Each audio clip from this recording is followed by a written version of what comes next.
বুখারীর বর্ণনা শাদ্দাদ ইবনে আউস রাদিয়াল্লাহু তাআলা আনহু বর্ণনা করেন, এই সাইয়্যিদুল ইস্তিগফার দিনের বেলা যে পড়বে ওই দিনে মারা গেলে সে জান্নাতি।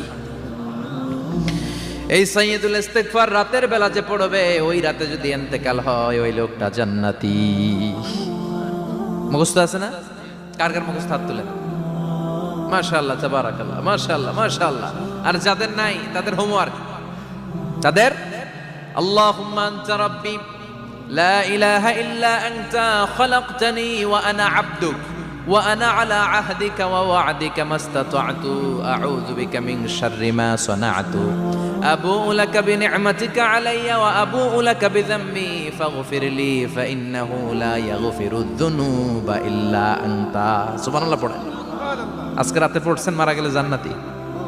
চিল্লায় পড়েন না আল্লাহু আকবার। এজন্য বিশ্বনবী বলেন আমার আগের গুনাহ মাফ, পরের গুনাহ